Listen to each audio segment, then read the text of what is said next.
Street by street, the dramatic battle to take Fallujah.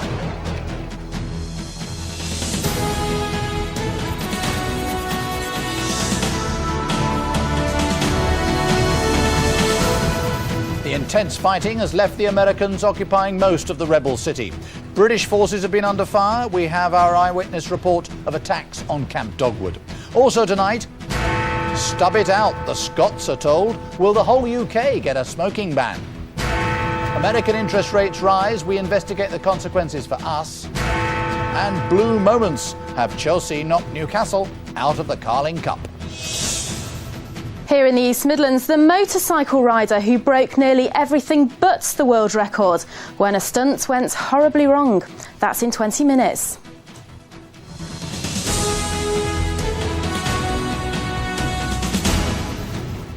Good evening. Most of Fallujah is tonight occupied, though not controlled by American forces. The fight is far from over. They still face pockets of resistance, fierce ones. Today, the Iraqi military said it had found what it called hostage slaughterhouses in the city. One US general said it would take 2 more days to capture Fallujah. Today, American forces closed in from all directions. They claim to have taken 70% of the city, including Highway 10, the main east-to-west route through Fallujah. Paul Davis has today's developments.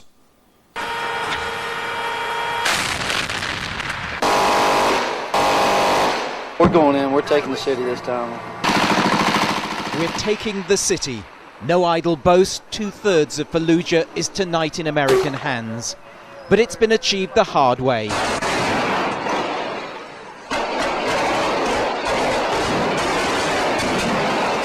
Close combat is rarely witnessed in modern-day conflict.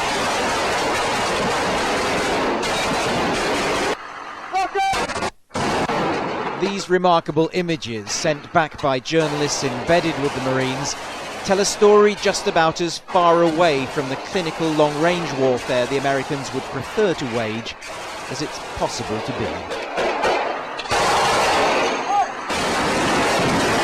Here, every house in every street has to be taken, and the Marines come under fire from militants they can't see. When an enemy gun position is spotted in one of the many shell-scarred buildings, tanks are brought up.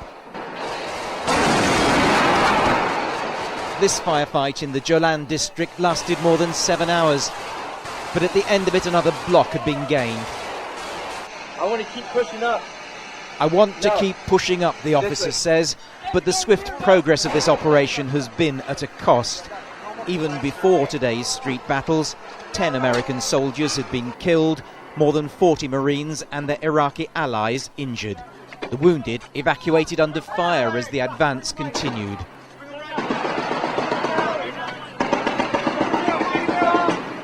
There are no accurate figures on the number of militants dead or civilian casualties. Here, a group of people waving white flags and claiming to be civilians walked away from another firefight. The Marines are still meeting fierce resistance from insurgents who appear to be firing from Fallujah's historic mosques. We're taking fire from the mosque just directly south of us. The ones we can see, yeah? The big one right there. Iraqi troops who've been fighting alongside the Americans may now be asked to enter the mosques and take on the insurgents. Earlier, they were pictured raising the Iraqi flag over a recaptured police headquarters. Iraqi officials say their soldiers have also taken a building used until recently to hold and slaughter hostages. The hostage takers may be on the run, they are still defiant. Tonight they released this video, said to show 20 Iraqi soldiers they've taken prisoner in Fallujah. The prisoners have their backs to the camera. There's no way of knowing if this is a stunt or proof the extremists have just acquired a human shield. Paul Davis, ITV News. The assault on Fallujah has taken on a very sinister significance for the Iraqi interim Prime Minister Iyad Allawi. 3 members of his family have been kidnapped. The hostage takers say they'll be beheaded unless US forces pull out of Fallujah and rebel prisoners are freed. British troops south of Fallujah came under serious attack again today. An Army Air Corps pilot is fighting for his life. He was hit by insurgent bullets fired at his helicopter during a flight between Camp Dogwood and Baghdad. On the ground, another of the Black Watch was injured by a rocket attack on the camp. Julian Mannion is there tonight. As the battle for Fallujah goes on, it's been a day of repeated insurgent attacks in and around Camp Dogwood that has left 2 British servicemen injured. A day that has shown that the hidden enemy around this camp is well organised and determined to do the British harm. The rebels' first target was a pair of British helicopters flying from Camp Dogwood back to their base in the south. Insurgent rifle fire hit one of them, seriously injuring the pilot. The co-pilot managed to bring the damaged Lynx helicopter safely back to Dogwood. Soon afterwards, an American medevac chopper touched down in a cloud of red smoke next to the camp clinic. And the pilot, still fighting for his life, was carefully put on board for the flight to Baghdad.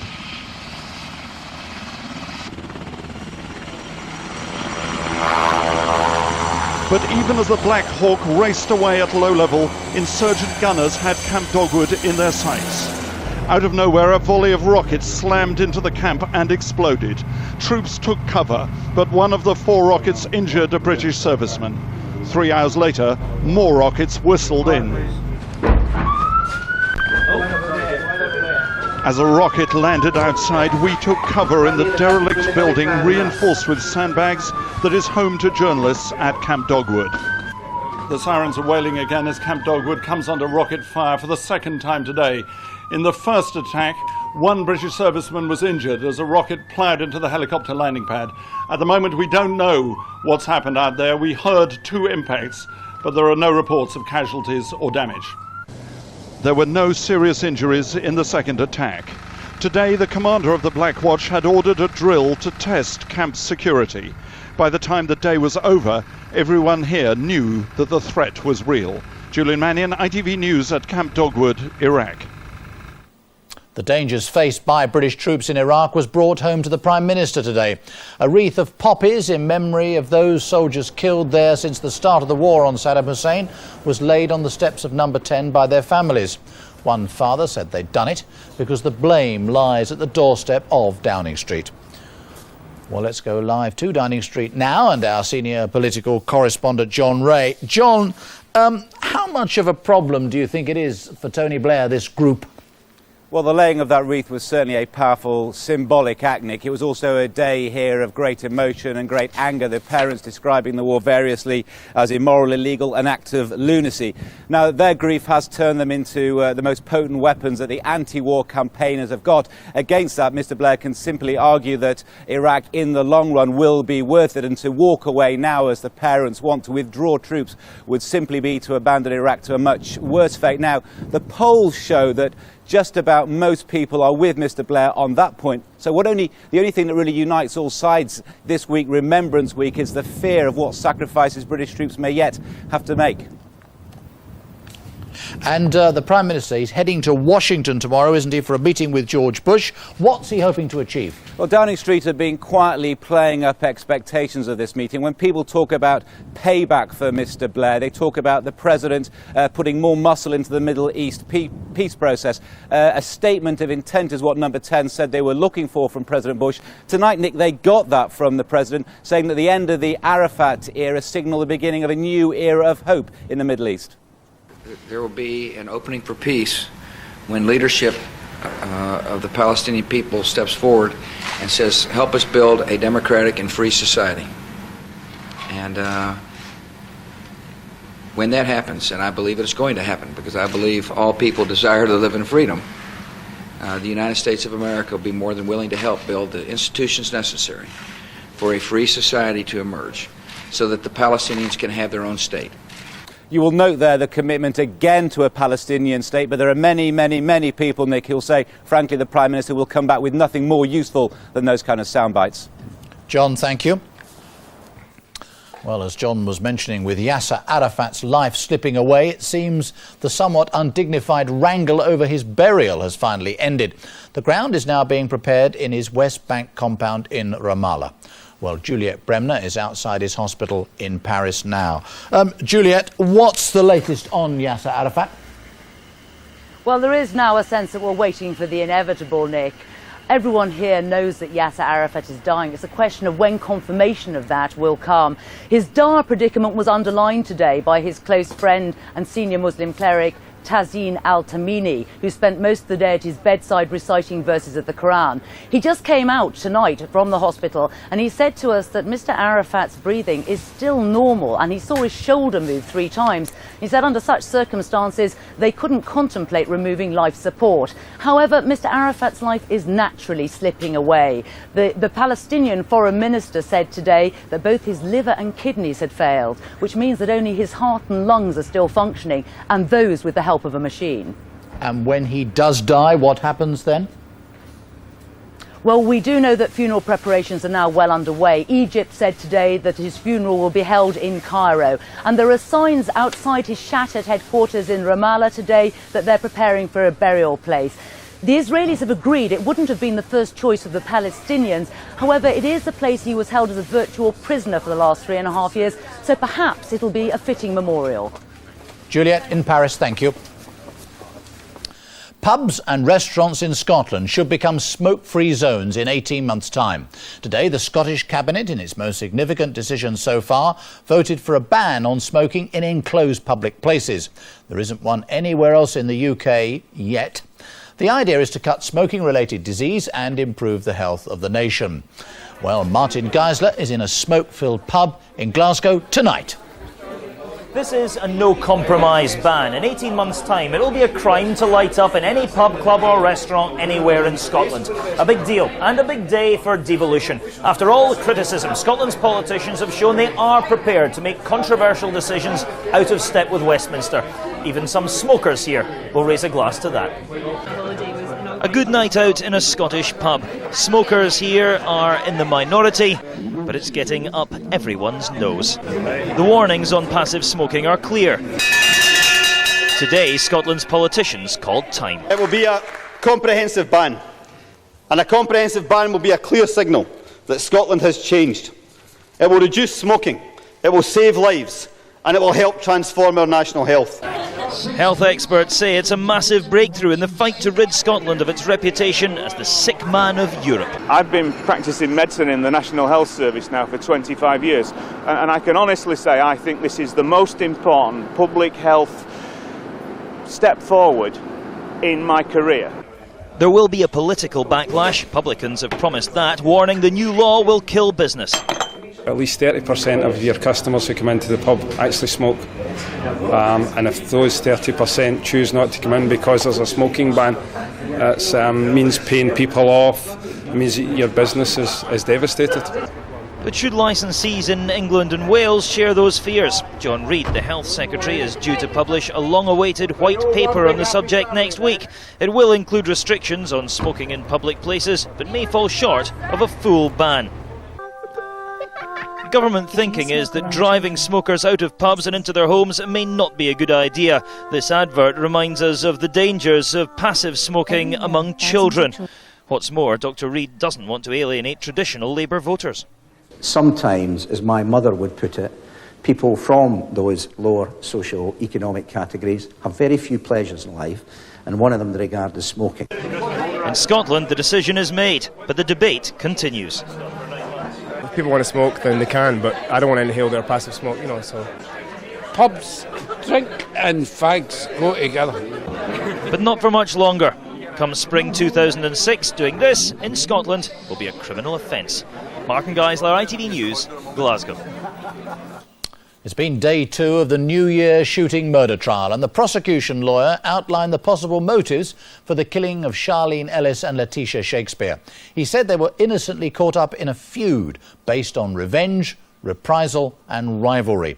5 men are on trial for their murder. Geraint Vincent was in court.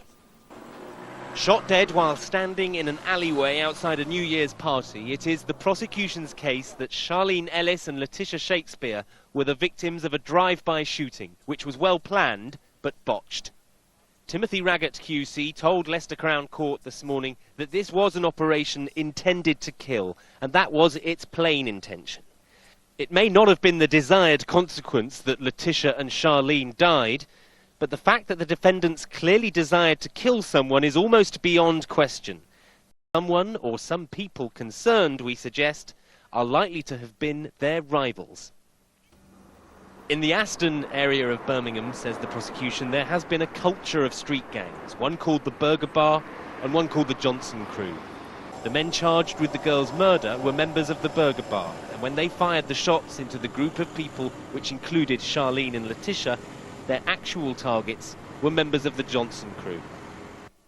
This trial has heard that the motive for the attack could have been revenge for the murder 4 weeks earlier of this man, Johann Martin. He was the brother of one of the defendants in this case, Nathan Martin. Charlene and Letitia were described in court today as close friends who went out together all the time.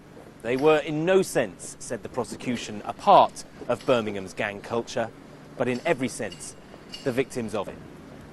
Geraint Vincent, ITV News, Leicester. Around 100 British troops are on standby to go to the Ivory Coast to help rescue British nationals.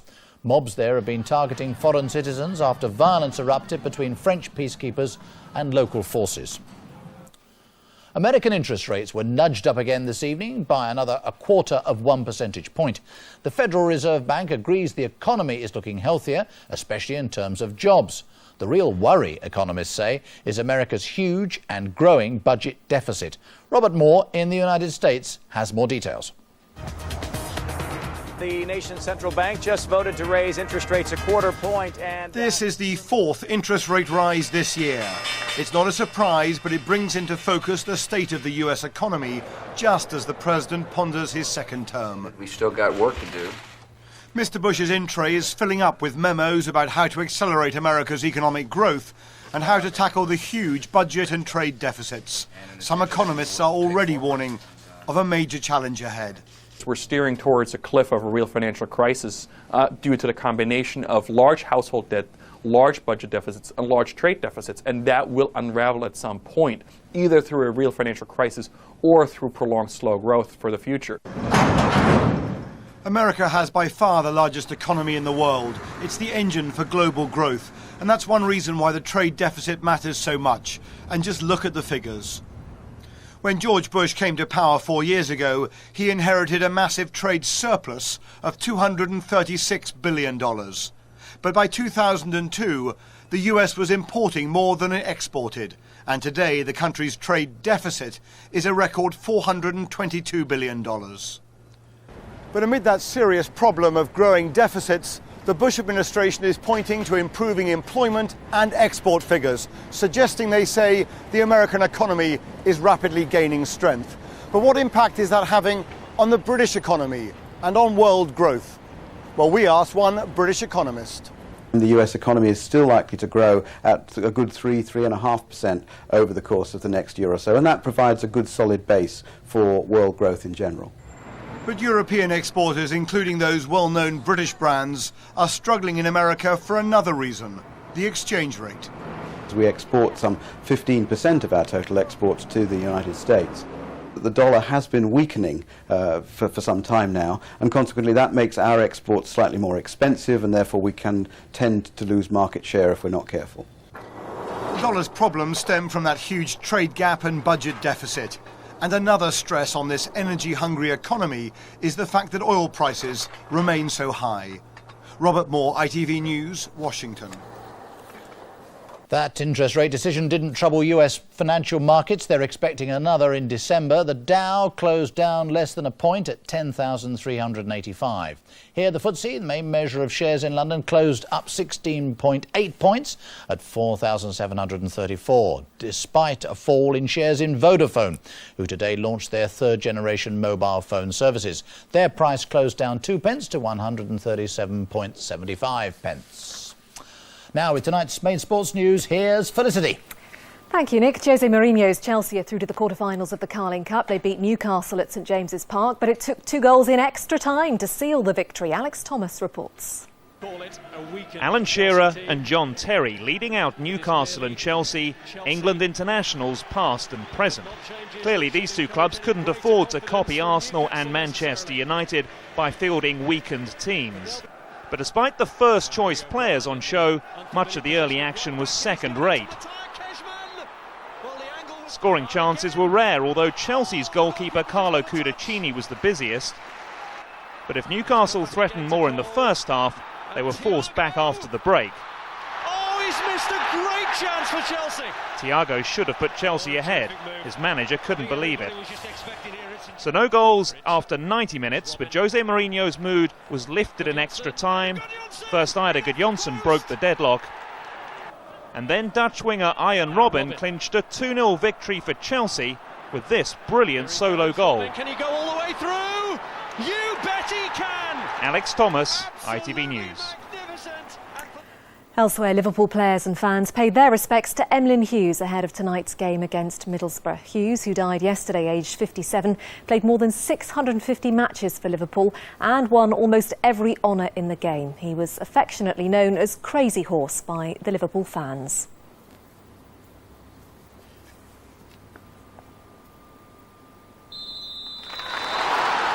And these are the results of all of tonight's Carling Cup games. Liverpool beat holders Middlesbrough, Neil Mellor scoring both goals. Manchester United were 2-0 winners over Crystal Palace, and Fulham recovered from a goal down to triumph 4-2 after extra time at the City Ground. And you can see all those goals on ITV1 at 11:35 tonight.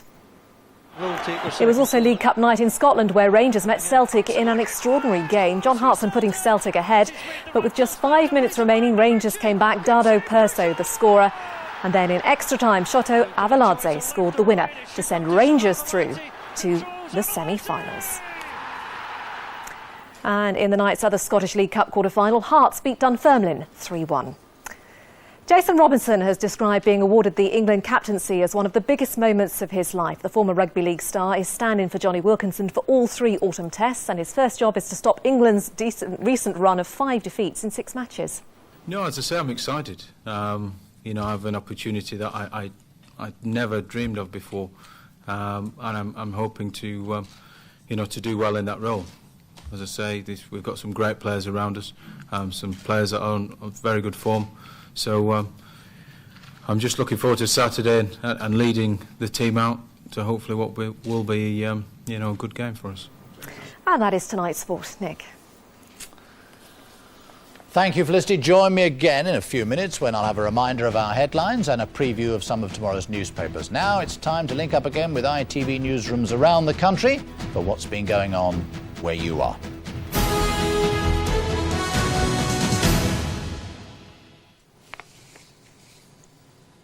Hello, I'm Lucy Kite. This is Central News. A motorbike stuntman says he's lucky to be alive after a world record attempt went horribly wrong. Ryan Griffiths was left with broken ankles and a broken jaw after his motorbike crashed into a hill. Richard Brown reports. Caught on camera the moment Ryan Griffiths' world record attempt went horribly wrong. Ryan from Oundle in Northamptonshire was trying to break the world record distance jump of 260 feet. It was only when he was in mid-air he realised he wasn't going to make it. The crash left him with 2 broken ankles and a broken jaw. Recovering in hospital, Ryan recalled the moment of impact. I was actually doing about 70 miles an hour when I came in and hit the bank, and it was just too much. The bike dug into the ground, my ankles followed and they gave way, and I ended up hitting the handlebars with my face and then cartwheeling end over end for the next 150 foot down the track. Back home, Ryan's wife Becky, who was at the event, still winces when she watches the footage. I realised when he left the ramp that I didn't think he was going to make it then. He didn't seem to me to be going fast enough to make the distance that he was hoping to make anyway. It's put me off attempting it in the next month, but it's one of those things, never say never again, and bike racing's in my blood. But with crashes like this, it's certain Ryan's not going to go anywhere soon. Richard Brown for Central News. Next, the Children's Christmas Parade that can't be held at Christmas. The event's being moved to the new year because the organisers say it isn't a religious event. Critics say that's political correctness gone mad. Sarah Teal reports. For the last 4 years, the Lantern Parade has been held in Colville in Leicestershire, celebrating the run-up to Christmas. 600 children from the local schools take part, and it coincides with the Christmas lights being switched on in the town centre. But that's not how the organisers, Mantle Community Arts, think it should continue. It says it isn't a religious event and there's no reason for it to be associated with Christmas. So it's being moved to January, a decision being branded as ludicrous.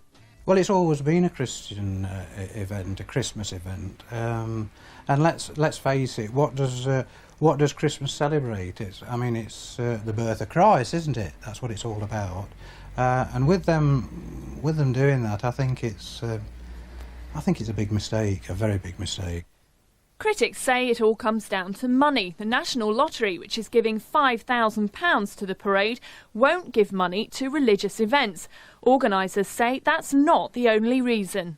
Inherently, it hasn't been Christmassy. I can understand that some people may be disappointed that it's not happening, but part of the consideration is that there's all sorts of other activity happening. Organisers here at Mantle Community Arts say they'll see how successful the January parade is before deciding what to do next year. Sarah Teal, Central News. A mother who's trying to get stricter controls over the sale of violent video games following the murder of her son has been meeting the Prime Minister to raise her concerns. Stefan Pekira was attacked by a friend who it's claimed copied violent scenes from the video game Manhunt. Stefan, who was 14, was lured into woodland near his home at New Parks in Leicester, where he was killed. Today, his mother, Giselle, was joined by MP Keith Vaz at a meeting with Tony Blair. She says the Prime Minister has promised to look at the legislation of video games. Now, the inspiring story of disabled runner Richard Whitehead. Despite having had both his legs amputated when he was a child, last weekend Richard ran the New York Marathon. Pat West has the story. Richard Whitehead is an inspiration to everyone he meets, whether it's the kids he teaches at Danecourt School in Radcliffe-on-Trent or the thousands who watched him run the New York Marathon last weekend. Richard spent months training for the event, and after a punishing 26.2 miles, he crossed the finish line in style. His time was 5 hours 18 minutes, beating another 10,000 competitors. Richard ran the marathon to raise money for Macmillan Cancer Research after a friend developed the disease. My friend Simon Mellows is actually a cancer sufferer at the moment. He is a single leg amputee, and I play cricket with Simon. And the cancer's actually developed into his lungs now. So I felt that because I was doing this for Macmillan Cancer Relief, it was a very personal thing to me.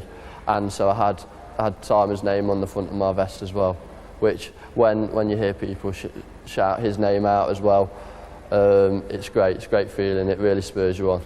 People look up to him because he's gone to New York to do the marathon and he's put all his confidence into it, so you just think if he can do it, then we should. Richard's efforts have raised about £5,000 for Macmillan. The inspiration he's provided for other disabled people is priceless. Pat West, Central News. An amazing story, well done to him. Now, some football news. Nottingham Forest were knocked out of the fourth round of the Carling Cup tonight in a dramatic game at home against Fulham. The score finished 4-2 to Fulham in extra time.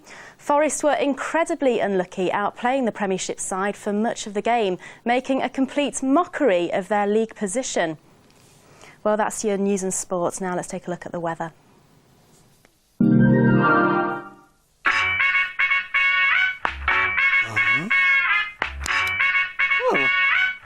Central weather with BMIBaby.com.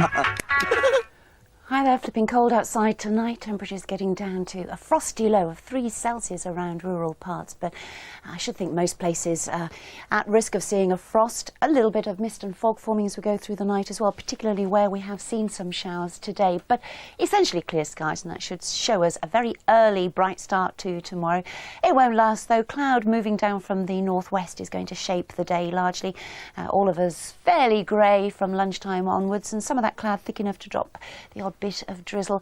Never an awful day, just a grey one, and there's another grey one like that on Friday as well. A little less cold on Friday, but still a little grey around the gills.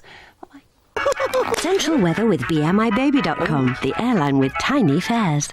Well, that's all from me and the rest of the late team for tonight. Now it's time to hand you back to Nicholas Owen in London. Good night. Hello again, a reminder of tonight's top stories. American troops have fought their way into the centre of Fallujah. US generals say they now hold 70% of the city. Smoking in Scottish pubs and restaurants is to be banned in 18 months' time. The Scottish Cabinet voted for that today. And President Bush has said the now imminent death of Yasser Arafat may provide a fresh opportunity for peace in the Middle East. Look now at the front pages of some of tomorrow's newspapers. The Guardian's main story is about Conservative Party plans to allow fathers more paternity leave. It has a picture of one of the soldiers killed in Iraq shown at the demonstration of family and friends in Downing Street. Lest we forget is the Daily Mail's headline. It shows a wreath placed on the doorstep of 10 Downing Street by the families of those soldiers killed in Iraq. On Remembrance Day, The Independent pictures soldiers killed in Iraq over the last year who add to the toll of British troops killed in conflicts. And The Scotsman has that story about the historic smoking ban in Scotland. It reports that smokers will be fined £100 if they light up in public places. That's it tonight. Next on the ITV News Channel. That is completely wrong, and I think it's just another example of his shabby opportunism. Prime Minister's questions from earlier today. I'll be back with tomorrow's lunchtime news. If you can, do join me at 12:30. From the team here, good night.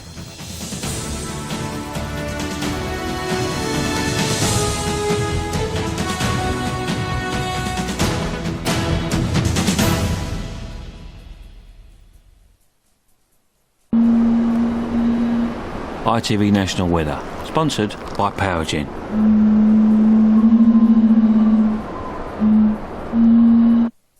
Hello again, good evening. Well, a chilly night for many of us, but turning dull throughout the day tomorrow. And we can see those chilly conditions across central areas of the country tonight. Temperatures dropping down to around 2 Celsius with a chance of a touch of frost. Elsewhere towards the northwest, it'll be a milder night as cloud and rain works its way in there.